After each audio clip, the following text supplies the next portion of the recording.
el origen del universo y hacia dónde nos dirigimos. Desde la época de la gran filosofía de la época de oro de los filósofos, 165 años antes de Cristo, Platón, Demóstenes, Sócrates, trataron de buscar por siempre qué es el hombre. Y la filosofía es la búsqueda de la verdad. ¿Qué es el hombre? ¿Quiénes somos realmente nosotros? ¿Somos animales? ¿Realmente somos el producto de una selección natural y el producto de una evolución, como postuló en su libro Carlos Darwin en el libro de las especies? Un libro que tú lo abres y lees esto. Quizá, chance y, puede que, no estoy seguro, a lo mejor. Todas estas frases no son científicas. Y al acabar el libro El origen de las especies, jamás él menciona el origen de las especies. Qué contradicción, ¿verdad? Si yo digo voy a hacer un libro, El origen de los leones, y acabo diciendo que yo tampoco sé dónde vienen los leones, por favor, por el amor de Dios, no le pongas el origen de los leones. Busca la búsqueda de los leones como título, pero no el origen de los leones. Y así estamos en un mundo, damas y caballeros, de confusión, de filosofías, hipótesis, especulaciones, será, no será. Por todos lados hay una gran confusión filosófica, religiosa, política actualmente en el mundo. El mundo nunca había estado tan confundido como se encuentra actualmente en el siglo XXI. Después de haber pasado el siglo XX, que fue el siglo con los avances más grandes tecnológicos, los descubrimientos científicos más grandes de la historia fueron en el siglo XX. Y a pesar de que el hombre se ensoberbeció en el siglo XX y llegamos a la luna, inventamos la época cibernética, la computadora y las plataformas espaciales, etcétera, etcétera, nunca en la historia había habido tantos ateos como en el siglo XX. Antes del siglo XX, Blaise Pascal, físico matemático francés, era cristiano. Isaac Newton, cristiano. Louis Pasteur, Alberto Einstein. Y las más grandes mentalidades que ha habido eran personas que tenían la Biblia como su centro de estudio y a Jesucristo como su Señor y Salvador. Como dijo Wernher von Braun, el que mandó el cohete a la luna en 1969, director de la NASA. Este hombre científico, Wernher von Braun, dijo las palabras: yo no me atrevería a ser un padre, a ser un hijo, a ser un ciudadano, ni buscar ni especular el origen de la vida y el origen del universo sin tener la Biblia y a Jesucristo como mi Señor y Salvador. Pero, ¿qué es lo que le sucedió al ser humano? Vuelvo a repetir, la Biblia dice que se ensoberbeció. Y como la Biblia nos muestra que Dios creó al ser humano como un ser libre, somos agentes morales, responsables de nuestras acciones, si somos el resultado de los animales, por eso los muchachos en la escuela se portan como changos también. Cuando se les comienza a enseñar que venimos de los animales, no hagas lo que este padre de familia le dijo a un muchacho hace poco en una universidad. Oye, hijo, le dijo el hijo al papá, ¿tú crees en Dios, papá? Y el papá le contestó, no, yo no creo en Dios. Y le dijo entonces el hijo, entonces, ¿por qué me exhortas a no fumar marihuana? ¿Sabes una cosa? Si tú no crees en Dios, tú no tienes ninguna base moral para poder decirle que lo que yo estoy haciendo es bueno o es malo, porque yo hago mis propias leyes. Yo quiero endiosarme igual que tú, padre.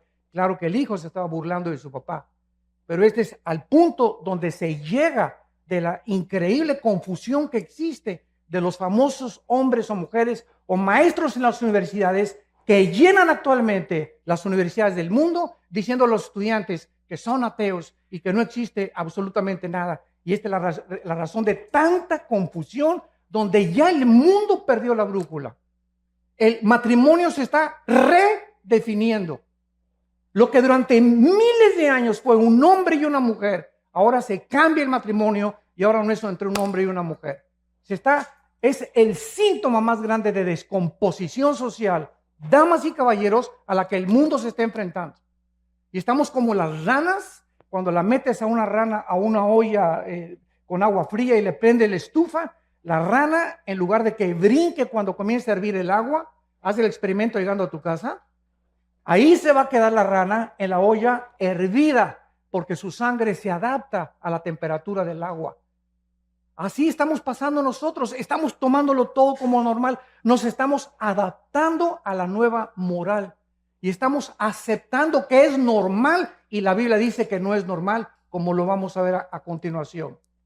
Muchos critican de por qué si Dios existe tiene que juzgar a los hombres algún día.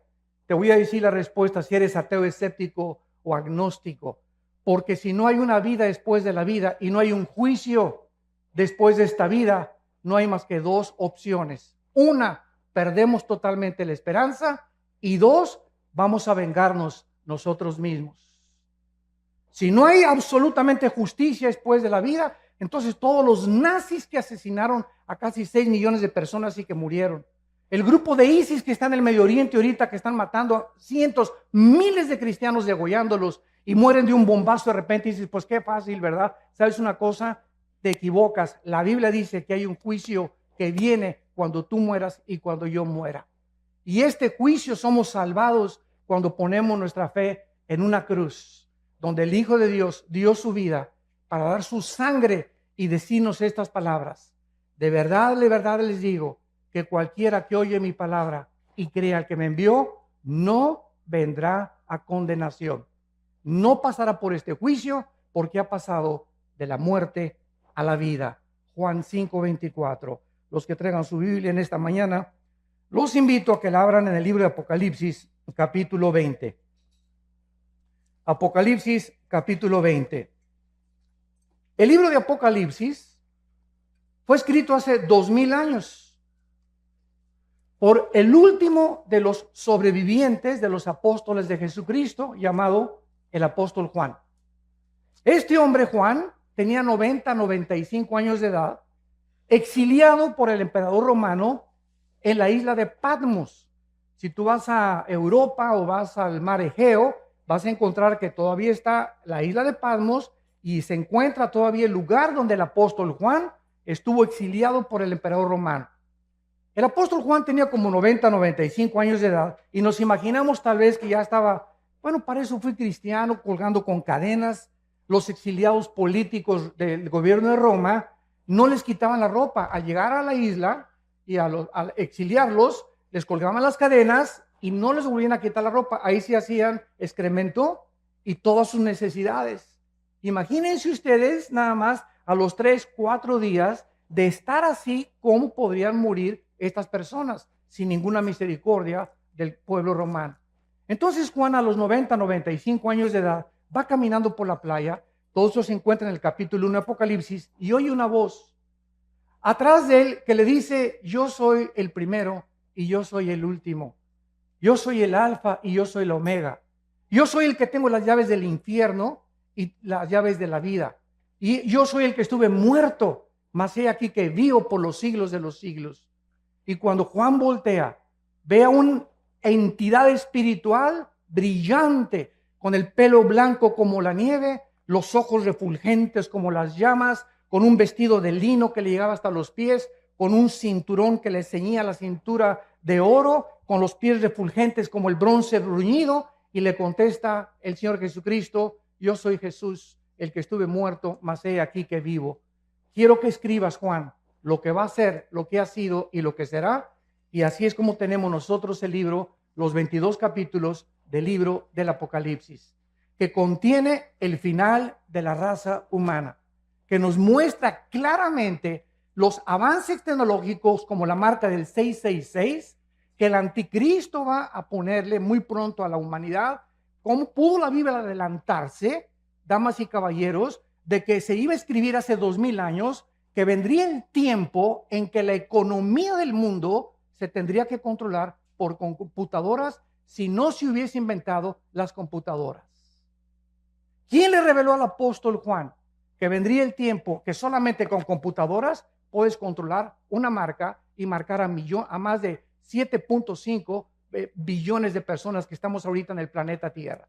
La Biblia es increíblemente demostrando las evidencias profundas que existen de que es un libro sobrenatural. En el capítulo 20, que es el capítulo que nos concierne en esta mañana, encontramos estos versículos del 11 al 15. Y dice así: y vi un gran trono blanco y al que estaba sentado en él, de delante del cual huyeron la tierra y el cielo, y ningún lugar se encontró para ellos. Y vi a los muertos, grandes y pequeños, delante de Dios. Y los libros fueron abiertos. Otro libro fue abierto, el cual es el libro de la vida. Y fueron juzgados los muertos por las cosas que estaban escritas en los libros según sus obras. Y el mar entregó los muertos que había en él. La muerte y el Hades entregaron los muertos que había en ellos y fueron juzgados cada uno según sus obras. Y la muerte y el Hades fueron lanzados al lago de fuego. Esta es la muerte segunda, y el que no se halló inscrito en el libro de la vida fue lanzado al lago de fuego. Vemos nosotros que por causa de que no fuimos el resultado de una evolución, ni venimos de los animales, la Biblia nos muestra que somos criaturas racionales, agentes morales, responsables de todas las decisiones, pensamientos y palabras que hayamos hecho mientras estábamos vivos. Y por esta razón, por ser agentes morales libres, Dios nos tiene que juzgar. Porque si no hubiera un juicio y Dios no fuera el legislador de la moral, sería un monstruo de Dios. Muchas personas dicen, ¿cómo es posible que Dios haya creado el universo? Y si Dios es Dios, las clásicas preguntas de los ateos. ¿Por qué hay maldad? ¿Por qué si Dios tiene el poder de destruir al diablo, no lo destruye una vez? Y te contesto porque acabaría primero contigo. Entonces, ¿por qué estas preguntas? Simplemente porque no conocen las respuestas que están en la Biblia. Y quieren estas personas abarcar la mente de un ser completamente incomprensible, que sus pensamientos no son nuestros pensamientos, ni los caminos de Dios, ni la forma como Él actúa como tú y como yo, que tenemos cerebros de caracol, comparados con la grandiosidad, la majestuosidad y el poder infinito de Dios. Y nos ponemos con la soberbia de creer y pedirle cuentas a Dios. Y por esto y por aquello, y por esto y por aquello, que es la base del ateísmo y de la filosofía del ateísmo. ¿Por qué esto y el otro? Porque su mente no comprende estas cosas. En su bitácora concluyen, ¿verdad? Pues como yo no entiendo por qué está pasando, y si yo fuera Dios, hago a un lado a Dios y descarto a Dios de mi vida. Porque intelectualmente no puedo aceptar un Dios con estas condiciones. ¿Qué cosa más terrible? Y quiero decirles que antes de que yo fuera cristiano era ateo. Yo profesé el ateísmo durante 7 años. Y formé parte del Partido Comunista Mexicano. Y comprendí la teoría de Hegel, la dialéctica materialista. Y mi héroe era Nikolai Lenin desde la Revolución Rusa Bolchevique en 1917. El Che Guevara tenía un inmenso póster arriba de mi cama del Che Guevara, etcétera, etcétera. Porque como todos los jóvenes idealistas, buscamos siempre identificarnos con algo. Yo quería entregarle mi vida a alguna cosa que valiera la pena, una revolución armada. Vamos a cambiar esto, vamos a un gobierno utópico, es lo que estaba buscando, porque no hay ningún sistema de gobierno, llámese socialismo, comunismo, democracia, que es el mejorcito de los gobiernos, pero tampoco es perfecto. No existe un gobierno porque el ser humano, dice la Biblia, somos seres imperfectos. Entonces luchamos contra algo que queremos cambiar porque traemos la eternidad en el corazón. Buscamos la justicia todos, buscamos la verdad, buscamos algo con que identificarnos que valga la pena. Estamos hartos de tanta hipocresía, de tantas cosas en el mundo. ¿Por qué? Porque fuimos hechos a la imagen y semejanza de Dios. Jamás he visto un grupo de conejos preocupados, ni de changos tampoco buscando el universo, de dónde vengo, quién soy, a dónde me dirijo. ¿Por qué? Porque estas son características únicas, peculiares, que Dios derramó en el ser humano. Vemos en primer lugar que el apóstol Juan dice lo siguiente: vi un gran trono blanco y al que estaba sentado en él. Dice la Biblia que hay un trono. Un trono es un símbolo de autoridad y de gobierno. Hay un ser en el universo, en algún lugar en el universo, donde Él está gobernando el universo con el poder de su palabra. Y este Dios que está sentado ahí en su trono, dice Juan que Él lo vio, porque Juan fue sacado de espiritualmente su espíritu. La Biblia dice que somos espíritu, que tenemos un alma y que vivimos dentro de un cuerpo. No hay ningún libro que te pueda decir de qué está formado el ser humano. Freud quiso penetrar en la mente subconsciente creyendo que el ser humano, en la psique se encontraba su problema, y trató de hipnotizar a los pacientes enfermos con histeria y con paranoias y con esquizofrenias, etcétera, etcétera, y tratar de inconscientemente traerlos al consciente para que su subconsciente fuera sanado. Sin embargo, Freud se enfrenta solamente a la mente. Ese fue su grande fracaso. El problema del ser humano es mucho más profundo que la psique, que la mente. Y la Biblia nos dice, el problema del ser humano es espiritual. El hombre es espíritu. Tú eres espíritu y yo soy espíritu. Tenemos un alma. El alma es la mente, las emociones, los sentimientos y la voluntad. Y vivimos dentro de un envase, este cuerpo que todos los días se deteriora y perdimos millones de células cada día, y que cada vez envejecemos. Es un cuerpo completamente que va a desaparecer y nos van a enterrar en la tumba, o que te cremen. No importa cómo acabemos en la panza de un tiburón o un temblor, no importa cómo el cuerpo muera. Jesucristo dijo, yo soy la resurrección y la vida. Y quiero decirte que no importa a la edad que mueras, ni cómo mueras, te voy a volver a levantar, como levanté a Lázaro cuando le dije, Lázaro, que tenía 3 días descompuesto su cuerpo, donde las neuronas del cerebro estaban completamente ya destrozadas, donde la sangre ya no estaba circulando, estaba ya casi coagulándose. El espíritu entra dentro de Lázaro y sale de la tumba para demostrarnos que solo Cristo, no Buda, ni Mahatma Gandhi, ni el gurú Maharishi Kachi Marakakachi, ni el Dalai Lama, que el Dalai Lama le dijo en 1992 al Papa Juan Pablo II que él era Dios. Me acuerdo que yo mandé un correo a la embajada china y le dije al Dalai Lama, si usted es Dios, díganos cuándo va a resucitar. Anúncienos, si usted es Dios, tiene el pulso de la vida. Y solo hay un nombre que anunció con anticipación, el Hijo del Hombre será entregado en manos de pecadores y resucitará a los 3 días. Y así fue, cuando Él resucita, era el sello de Dios de que Él era el Hijo en el cual Dios tenía su complacencia. Y la Biblia dice, a Él oíd. Y desde ese momento, cuando yo supe eso, me di cuenta que era la única persona que valía la pena oír, y que dijo, yo soy el camino, la verdad y la vida. Había estudiado yo a Buda, a Mahatma Gandhi, al Dalai Lama, a Confucio, a Zoroastro, a los gurús, etcétera, etcétera. Había estudiado todos los líderes filósofos y religiosos que ustedes ponen a enunciar, y comparé todos los libros, el Tripitaka de Buda, el Zoroastro, los Vedas de los persas, el Corán de los musulmanes, todos los libros sagrados los comparé con la Biblia, y a todos los líderes sagrados los comparé con Jesucristo, y ni siquiera pude atreverme a decir que había alguna comparación. Ningún libro sagrado contiene la información de la Biblia. Ninguno de los líderes que han existido en el mundo ni siquiera se puede atrever a compararse con la vida inmaculada, preciosa, maravillosa, celestial del Hijo de Dios, Jesucristo. Este juez, dice la Biblia en el libro de Hechos, capítulo 10, que será Jesucristo. La Biblia lo anunció con muchos años de anticipación con estas palabras. Como Dios ungió con el Espíritu Santo y con poder a Jesús de Nazaret, y como éste anduvo haciendo bienes y sanando a todos los oprimidos por el diablo, porque Dios estaba con él. Y nos mandó que predicáramos al pueblo y testificáramos que Él es el que Dios ha puesto por juez de vivos y de muertos. De este dan testimonio todos los profetas, que todos los que en Él creen reciban perdón de pecados por su nombre. Este hombre que vio Juan en el trono era Jesucristo. Ese Cristo que murió entre 2 ladrones, crucificado, ensangrentados de los pies a la cabeza. Dice Isaías 52 que cualquiera que hubiera visto a Cristo era un guiñapo humano, era un monstruo en la cruz, que ni siquiera su madre, la Virgen María, lo podría reconocer.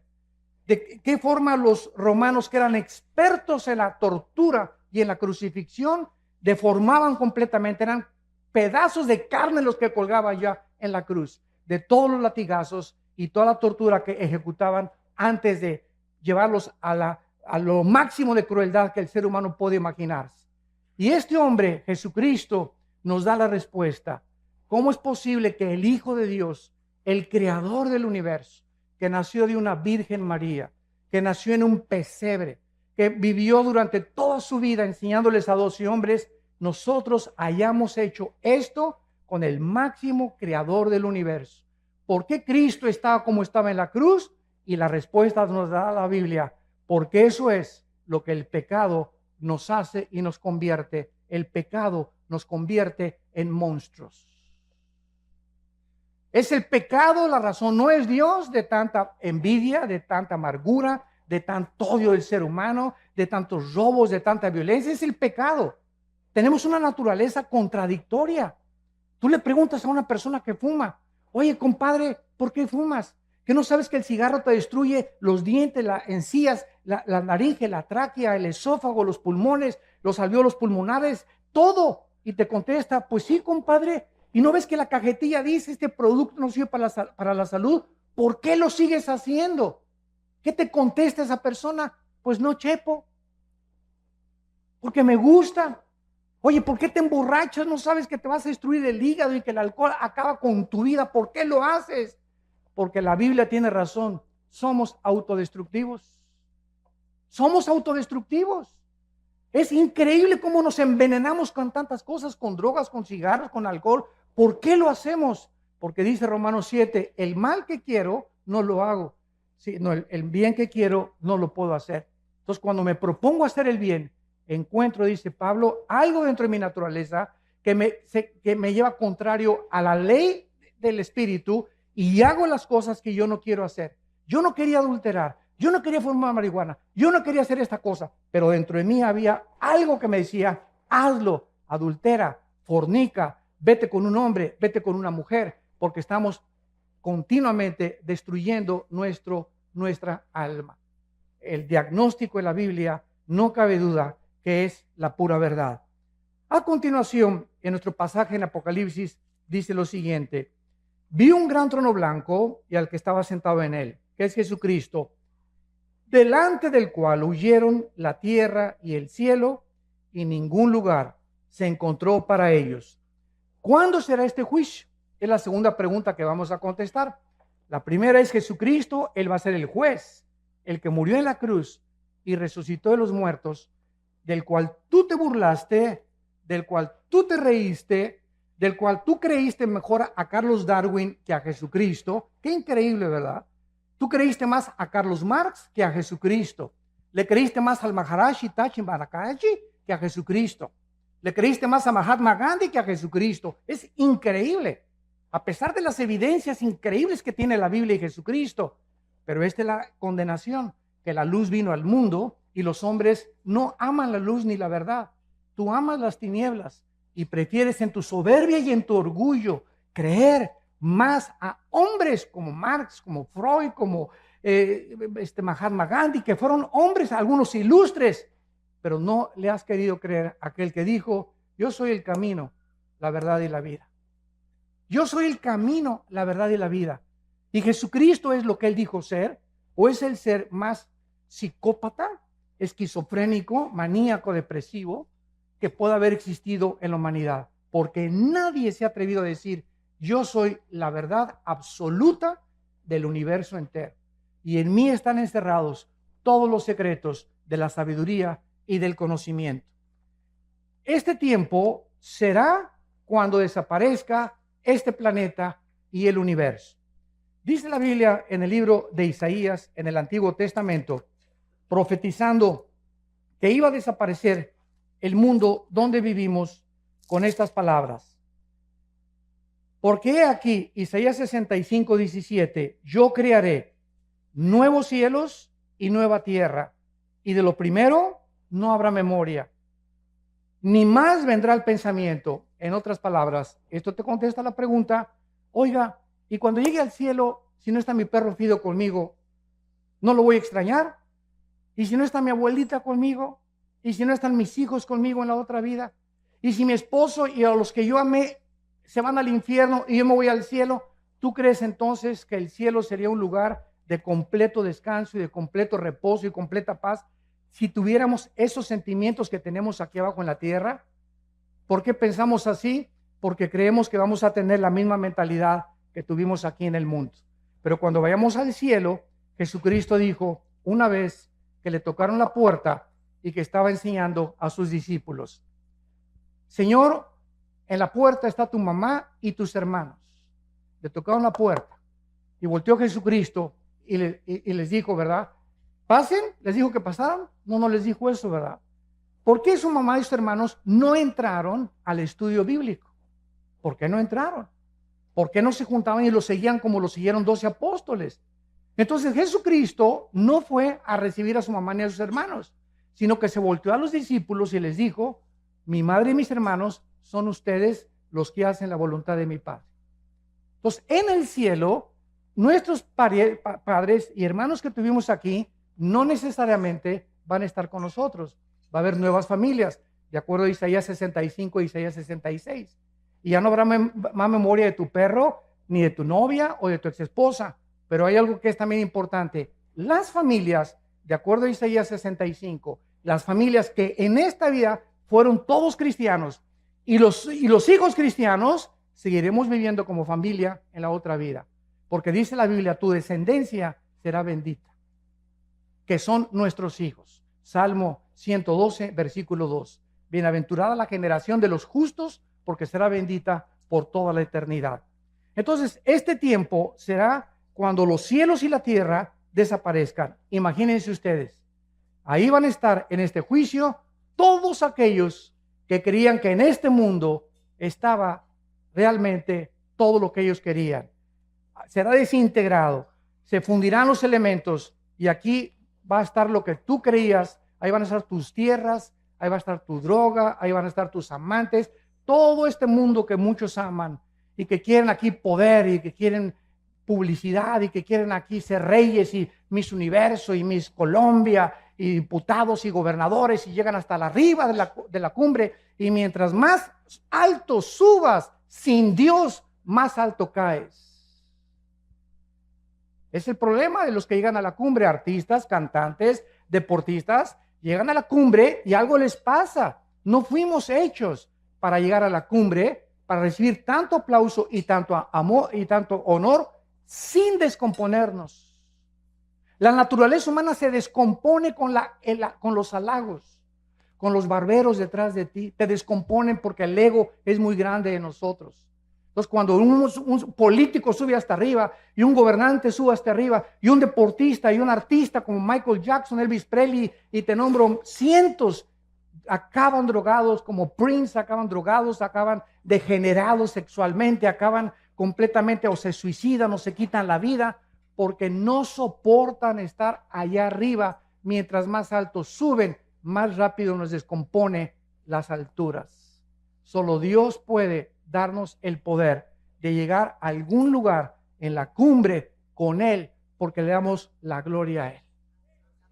Y cuando no es así, vemos cómo se descompone el ser humano. Vemos a continuación que la Biblia nos muestra que ningún lugar se encontró para los incrédulos. Estas personas van a ver en este juicio donde vivieron. Van a ver así el mundo que va a desaparecer, donde tenían su esperanza, el mundo donde se divirtieron y se burlaron de Dios, el mundo que creyeron que significaba todo para ellos. De repente, así como una burbuja de jabón, será completamente deshecho.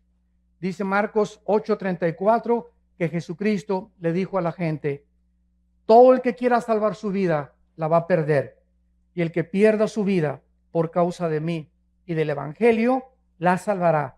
Porque ¿qué aprovechará el hombre si ganara el mundo y perdiere su alma? ¿De qué te sirve haber llegado a Miss Guerrero, gobernador de Guerrero, senador, diputado, presidente de la República? Dime lo que tú quieras. O haber tenido los millones que tú quieres, que crees que en el dinero se encuentra la felicidad. ¿De qué te sirve la intelectualidad o el conocimiento al que has llegado, sabiendo que mientras más sabes, menos sabes y más nos falta por conocer? Nada nos puede satisfacer en esta vida. Todo es vanidad de vanidades. Todo es vacío sin Dios. Nada tiene ningún propósito sin Dios, porque fuimos creados para Él.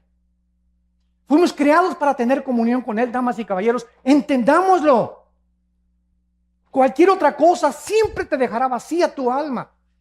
Vas a llegar donde tú creíste que querías llegar. Y después de eso te das cuenta que sigues vacío. Como dijo un expresidente de México, a los 65 años de edad, un año antes de morir. Como lo acaba de decir uno de los millonarios más grandes de México, que murió su esposa. Soy el hombre más vacío, más triste y no necesito nada de lo que tengo porque siento que algo me dice en mi vida que necesito a Dios.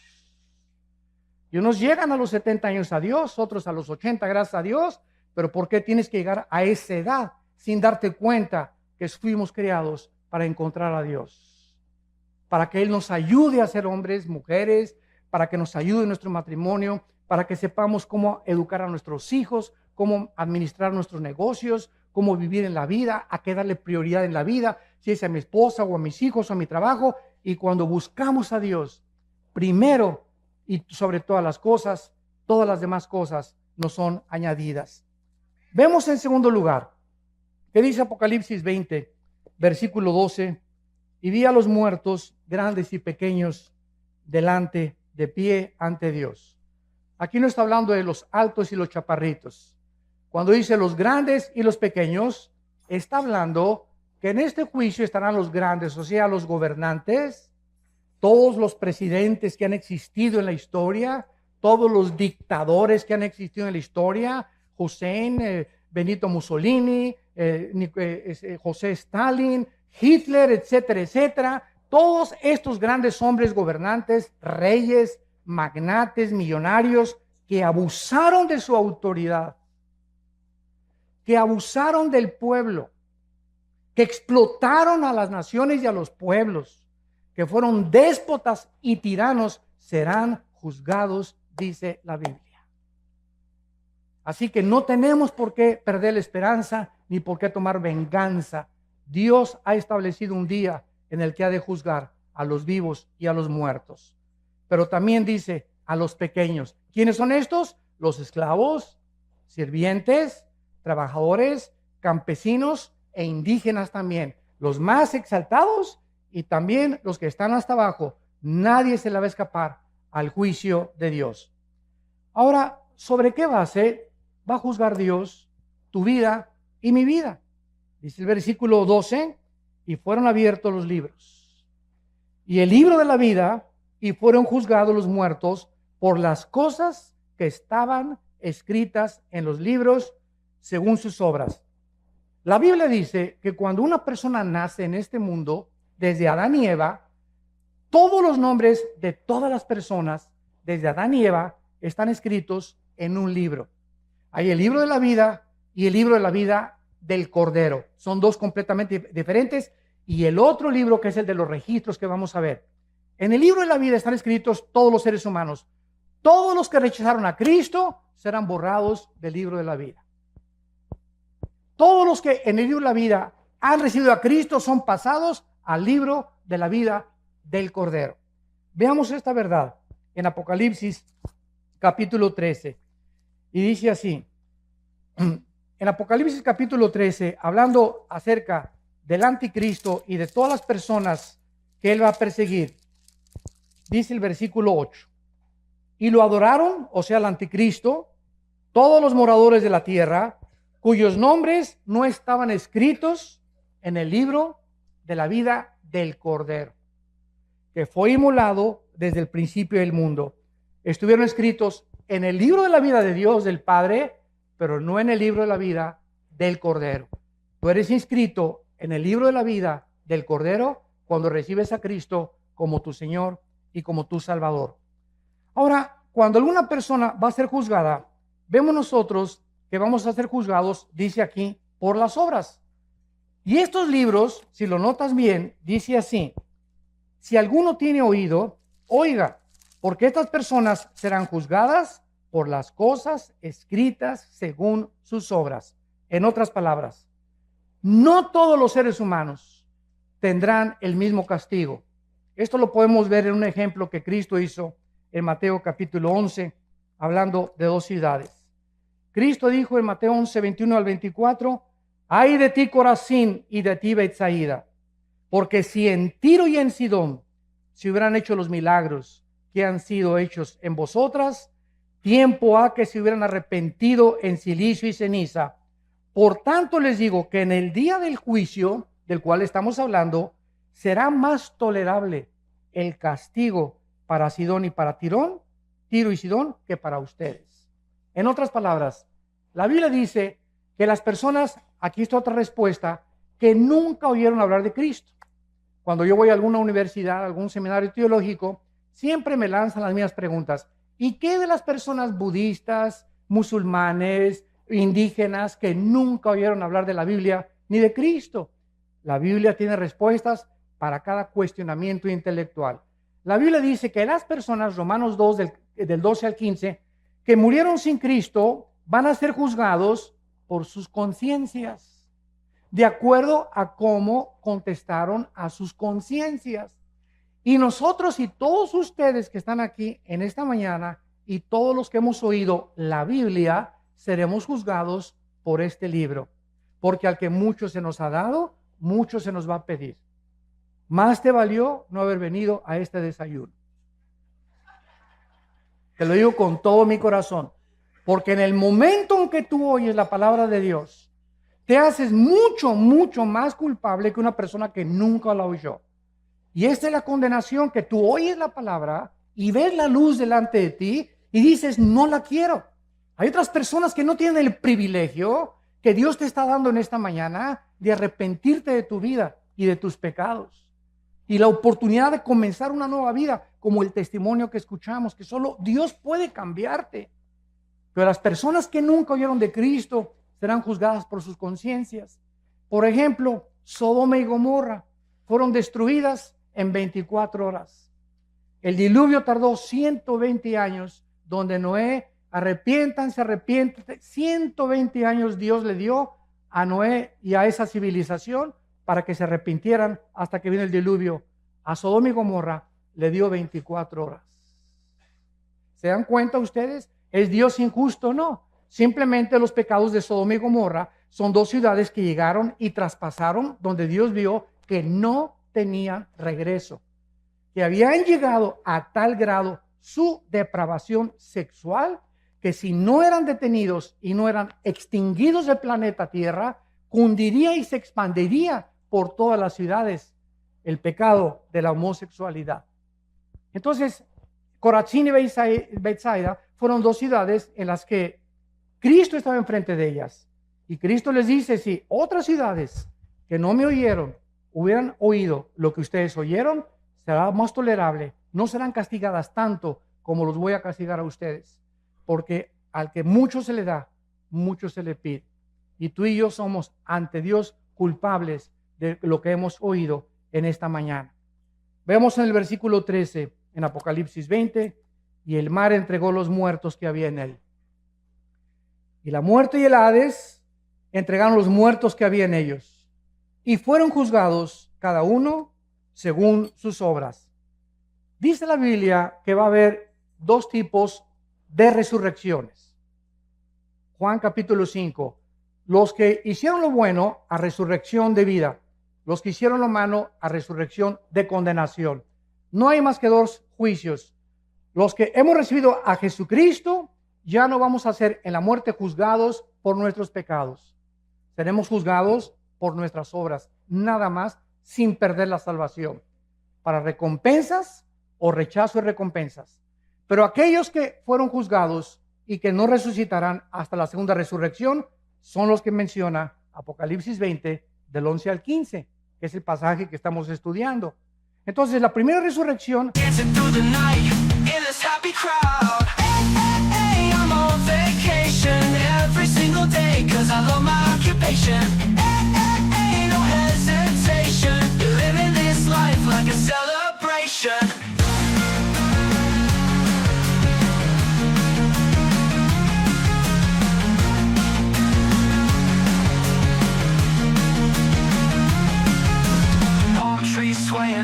ocean breeze so fine. Sip on my drink, good vibes all the time. Got my friends by my side, music playing loud, dancing through the night in this happy crowd.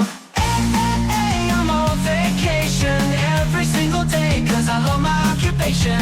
Hey, hey, hey, no hesitation, living this life like a celebration.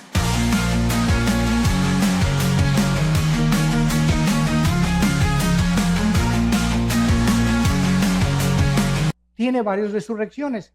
Primero fue Cristo, después los que estaban con él, que son las primicias, Después viene el arrebatamiento de la iglesia. Vamos a hablar mañana del arrebatamiento de la iglesia. Después viene el arrebatamiento de los 144,000, la resurrección de los 2 testigos, la resurrección de los mártires de la gran tribulación y después la resurrección al final del milenio de los que entraron con cuerpos no glorificados y que van a resucitar antes de los cielos y la nueva tierra.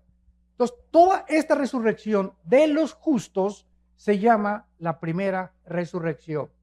Y la segunda resurrección, dice el versículo 14, y la muerte y el Hades fueron lanzados al lago de fuego. Esta es la muerte segunda. Damas y caballeros, la Biblia no considera la palabra muerte cesar de existir. La muerte en la Biblia significa separación. Entonces, cuando dice la Biblia que la muerte segunda vendrá a ellos, es porque tú vas a morir físicamente y yo también una vez. Y después de que tú mueras físicamente, vas a morir otra vez si eres lanzado al infierno. Tuviste 2 muertes y un solo nacimiento. El cristiano tiene 2 nacimientos, nací de mi mamá y nací del Espíritu Santo. Y moriremos una sola vez, físicamente. Porque al morir nos están esperando los ángeles para llevarnos a la presencia de Dios. Y no porque seamos buenos ni mejores que los demás, simplemente por haber creído en el nombre del Hijo de Dios. Y cuando lleguemos al cielo nos vamos a quitar las coronas, dice Apocalipsis 4, y se las vamos a dar a Cristo y le vamos a decir: Padre, no merezco ni la corona, porque por tu gracia y por tu misericordia nosotros somos lo que fuimos mientras estábamos en este planeta. Y saldrán del mar, dice la Biblia, todos los que murieron en los océanos Atlántico y Pacífico, el mar Mediterráneo, el mar Egeo, el Golfo Pérsico, los mares Rojos y Muerto, todos los que murieron en avionazos, hundimientos de barcos o que se los comieron los tiburones, van a salir del mar. Y los demás saldrán del centro de la tierra, y dice, y la muerte y el Hades fueron resucitados y entregados a ellos y juzgados por sus obras. ¿Qué es el Hades?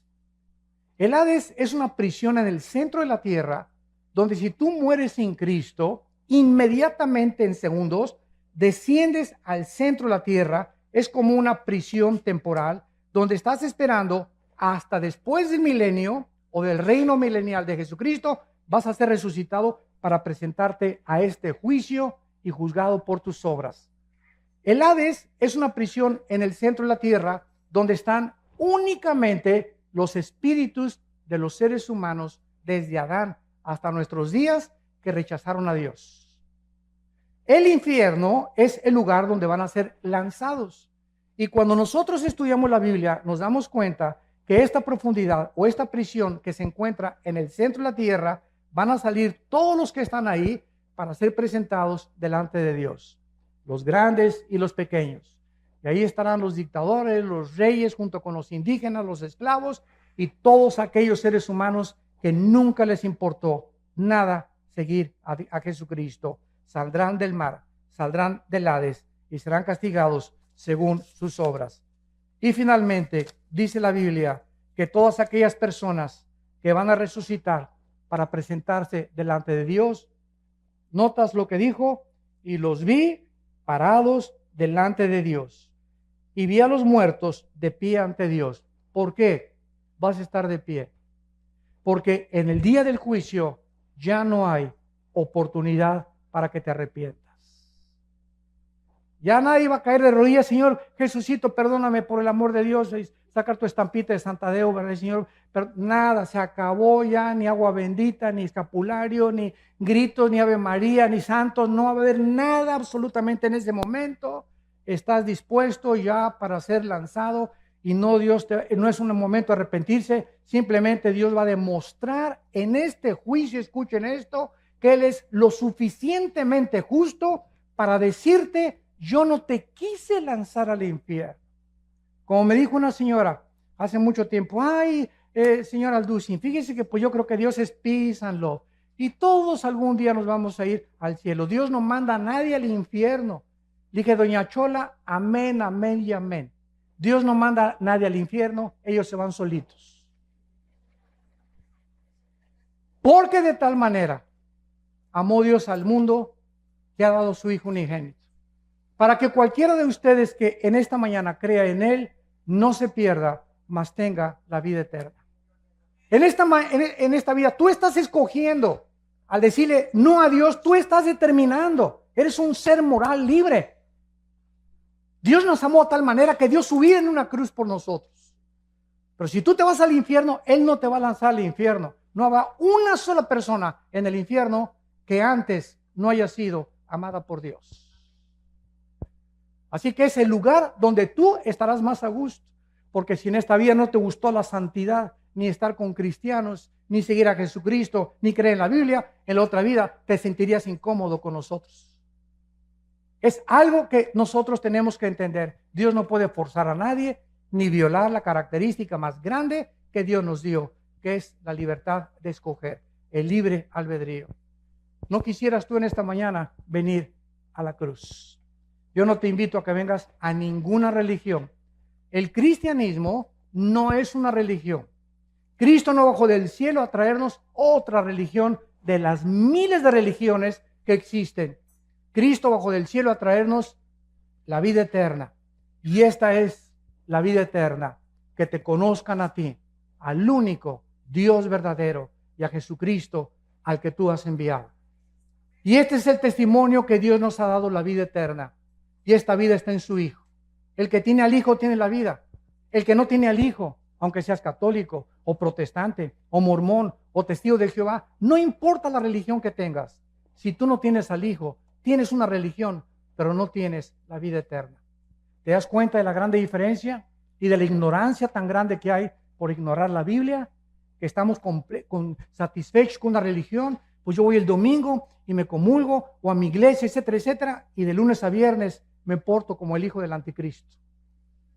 Hago lo que me da la gana, ¿verdad? Total, que Dios me va a perdonar. ¡Cuánta ignorancia! ¡Qué susto te vas a llevar el día que tú te mueras!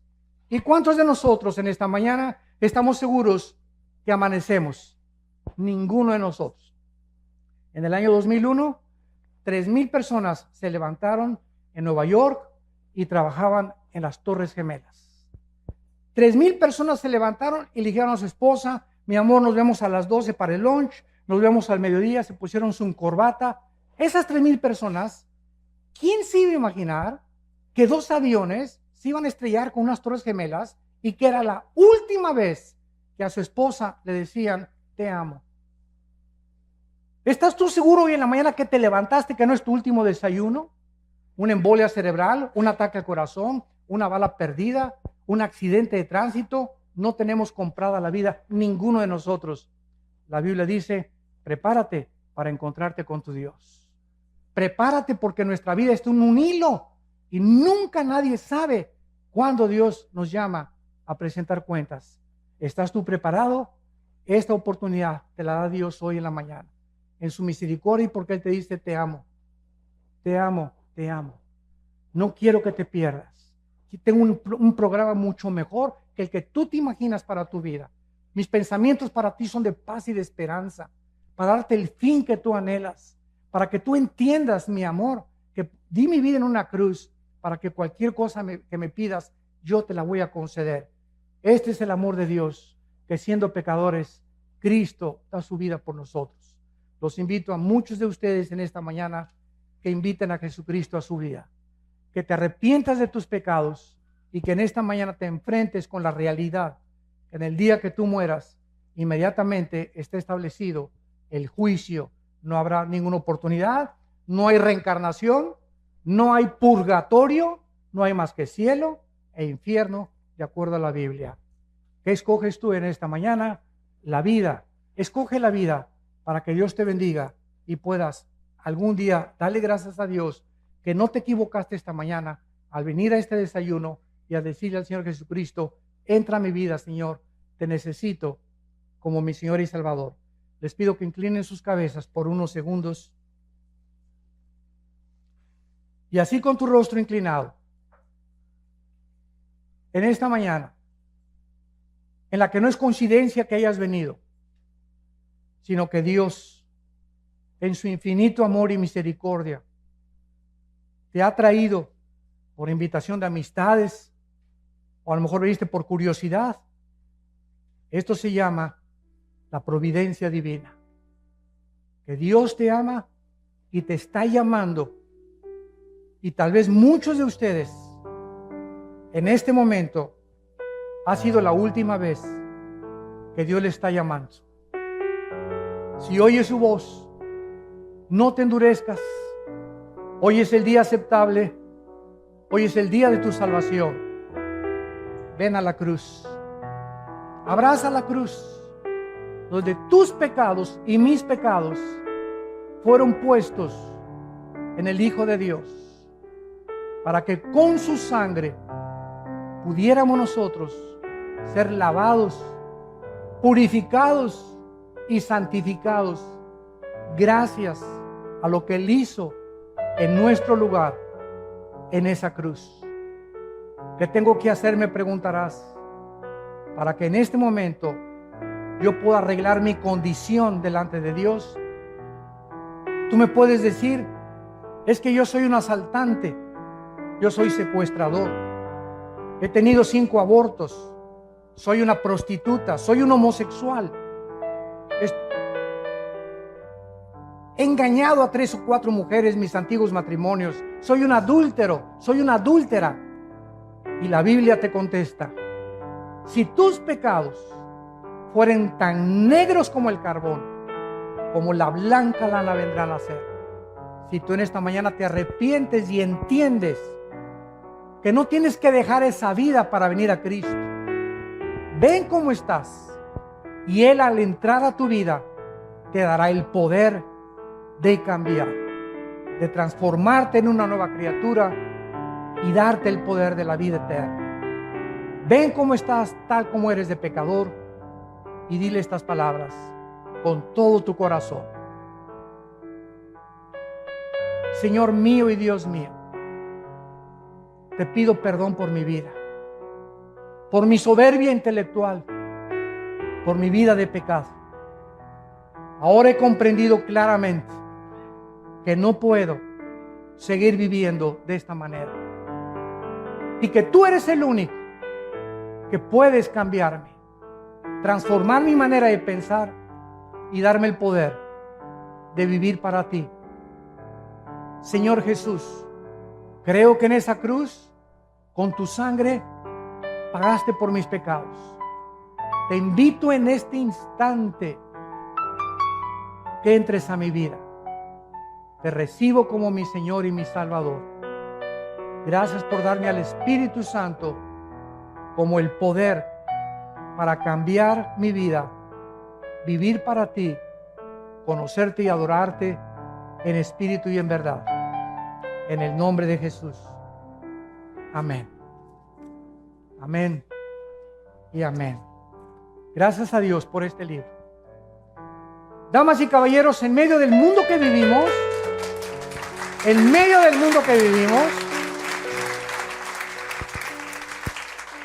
es la única luz. Tantas filosofías y tantos rollos y tantas cosas. Es la única luz que hay en la Biblia. El libro más antiguo que Dios nos dejó. El manual de la vida. Y aquí lo tenemos. No tenemos por qué vivir confundidos, ni ansiosos, ni estresados, ni preocupados, ni atemorizados por el futuro. ¿Y si se muere mi esposo, qué voy a hacer? ¿Y si se mueren mis hijos? ¿Y si se va esto? ¿Y si aquello pasa? Tenemos a Dios con nosotros. Y nunca nos dejará y nunca nos abandonará. Y ha prometido estar con nosotros hasta el fin del mundo. ¿Por qué vivimos entonces como vivimos? Porque no le creemos. Y en esta mañana todos ustedes que han hecho esta oración por primera vez, nos gustaría conocerlos, bendecirlos. Y les pido, si tú hiciste esta oración en esta mañana, ahí desde tu lugar, ponte de pie. Párense los que hicieron esta oración por primera vez. Mira cuánta gente, que Dios los bendiga. Gracias, que Dios los bendiga, que Dios los bendiga. Gracias a Dios. Gracias, Señor. Gracias, Padre. Gracias, Señor. Gracias, Señor. Gracias, Padre. Gracias, muchísima gente. Más de la mitad de los asistentes han venido a la cruz. Gracias a Dios. Se pueden sentar. Bienaventurados los pobres en espíritu, porque ustedes verán a Dios. Dichosos y felices ustedes los que en esta mañana han llorado o han derramado lágrimas por sus pecados. Dichosos y felices ustedes los misericordiosos, los que tienen compasión de la gente, los que no ven a la gente como instrumentos para tus intereses, ni para ser usados como cosas y objetos. Dichosos y felices cuando te persigan, cuando se burlen de ti por ser cristiano o cristiana. No te amilanes ni te amedrentes, al contrario, crécete como los toros al castigo. Anímate, porque es una señal que el Espíritu Santo está sobre tu vida. Y dichosos y felices todos ustedes los que en esta mañana han venido a la cruz, han aceptado a Jesucristo como su Salvador, porque saldrán por esa puerta y nunca podrás darte cuenta el cambio tan grande que desde este mismo día vas a comenzar a experimentar. Habrá una paz que no conocías en tu vida que va a comenzar a llenar tu corazón y te va a decir: todo está tranquilo, tengo el mundo bajo mi control, búscame con todo tu corazón y tendrás esa paz que sobrepasa todo el entendimiento. Que Dios los bendiga y que tengan mucha paz.